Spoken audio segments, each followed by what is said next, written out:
విజయవాడ పటమటలంకలోని ప్రత్యూష అపార్ట్మెంట్లో భారీ పేలుడు సంభవించింది. ఏసీపీ సత్యానందం నివాసంలో గ్యాస్ సిలిండర్ ఒక్కసారిగా పేలిపోవడంతో స్థానికులు భయాందోళనకు గురయ్యారు. అదృష్టవశాత్తు ప్రమాద సమయంలో ఇంట్లో ఎవరూ లేకపోవడంతో పెద్ద ముప్పు తప్పింది. ఏసీపీ సత్యానందం ఈ నెల 7వ తేదీన తన కుటుంబంతో కలిసి విదేశీ పర్యటనకు వెళ్లారు. అయితే ఈ ప్రమాదంలో అపార్ట్మెంట్ కింద ఉన్న వ్యక్తికి తీవ్ర గాయాలు కాగా పలువురు స్వల్పంగా గాయపడ్డారు.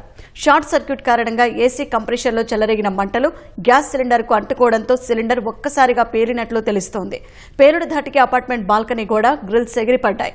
ఈ క్రమంలో రాళ్లు తగిలి కింద ఉన్న సిద్ధార్థ కళాశాల ప్రిన్సిపల్ శ్రీనివాసరావు తలకు తీవ్ర గాయమైంది. ప్రస్తుతం ఆయన పరిస్థితి విషమంగా ఉన్నట్లు తెలుస్తోంది.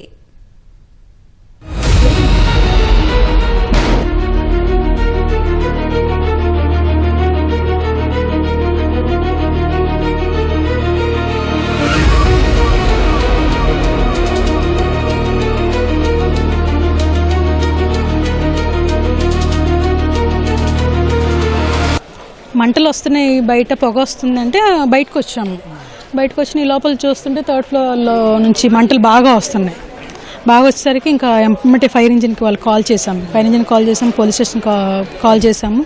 కాల్ చేసిన తర్వాత నాకు ఫైర్ ఇంజిన్ వాళ్ళు కాల్ చేసిన తర్వాత నేను కిందకు వచ్చేసరికి అందరం ఇక్కడే ఉన్నాం. ఇక్కడ ఉండేసరికి అదేమైందంటే ఇలా చూస్తూనే ఉన్నాము. ఒక్కసారిగా వితిన్ సెకండ్స్లో పేలి రాళ్ళు అందరి మీద పడ్డాయి. ఆయన మీద ఏంటంటే పెద్ద రాయి పడింది. ఆయన అటు తిరిగి పరిగెత్తే లోపల రాయి ఆయన తలకు తగిలింది. ఇంకా ఆయన అక్కడ పడిపోయారు. మేము పరిగెత్తుకుంటూ వెళ్ళిపోయాం అనమాట. మేము ఏంటంటే చిన్న దెబ్బలు, మాకు చిన్న దెబ్బలు తగిలింది. ఇంకో అక్క కూడా తలకు తగిలింది. జస్ట్ అంతే, నార్మల్. ఇవన్నీ ఏసీ అవుట్లెట్ పైన గోడకు బిగించింది. అదేవిధంగా కిందను సిలిండర్ పెట్టింది. అది షార్ట్ సర్క్యూటా లేకపోతే మన డ్యూ టు ఓవర్ టెంపరేచర్ తోటి ఈ సిలిండర్ బ్లాస్ట్ అయిందో తెలియదు. అది మన ఫైర్ ఇంజిన్లోను ప్లస్ ఎలక్ట్రిసిటీ డిపార్ట్మెంట్లో వెరిఫై చేస్తున్నారు. దాంతో అది పేలటంతో అవుట్ సైడ్ ఉండటం వల్ల ఆ యొక్క అవుట్ సైడ్ పారాపెట్ వాళ్ళు బ్లాస్ట్ అయ్యి అది స్ప్రింకిల్ అయ్యి, ఆ స్ప్రింకిల్ అయిన ఒక సిమెంట్ బ్రిక్స్ వచ్చేసి పక్క అపార్ట్మెంట్లో ఉన్న గొట్టుపాటి శ్రీనివాస్ అనే అతను ఒక 2 లేడీస్తో నిలబడి మాట్లాడుతూ ఉంటే అతను వచ్చి హెడ్కి ఇంజరీ అయింది. అతనికి సీరియస్ ఉంది. అతను హెల్ప్ పంపించాం. క్రిటికల్ కండిషన్ ఉంది. అదేవిధంగా 2 లేడీస్ దగ్గర చిన్న సింపుల్ లైట్ స్క్రాచెస్ అయినాయి. అది పెద్ద ప్రాబ్లం ఏం కాదు. లోపల గది మొత్తం పూర్తి డ్యామేజ్ అయిందండి. ఆ బీరువాళ్ళు, తర్వాత సీలింగ్, తర్వాత ఉన్న బెడ్, చైర్లు, కుర్చీలన్నీ కూడా ఆ పాట్ అయిపోయి క్రష్ అయిపోయినాయండి. అండి మేము ట్రాన్స్ఫారం పేలిందేమో అనుకున్నాం. మా బాల్కనీలోకి వచ్చి చూసామండి. చూస్తే వాళ్ళ ఇంట్లో మంటలు వచ్చేస్తుంటే ఇంక మా వారికి భోజనం పెడదామని తలుపు తీసానండి.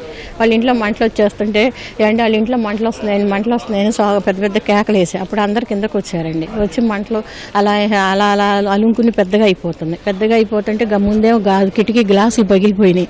ఇంకా అక్కడ దగ్గరలో ఉంటే అందరిని నేను అరిసి వెనక్కి రమ్మన్నా. వచ్చేసారండి. అంతలోకి అంబులెన్స్ ఫోన్ చేస్తే అంబులెన్స్ వాళ్ళు వచ్చారు. వచ్చి వాళ్ళ ఇంటికి ఇటు కాదండి, వాళ్ళ ఇంటికి ఎటు వెళ్ళాలో చెప్పండి అంటే ఇటు వెళ్ళండి అని చెప్తున్నామండి. చెప్పేటప్పటికి టాప్ను వచ్చి పేలిపోయి ఇక్కడ నుంచి ఉన్న వాళ్ళ మీద అందరి మీద పడిపోయినాయండి.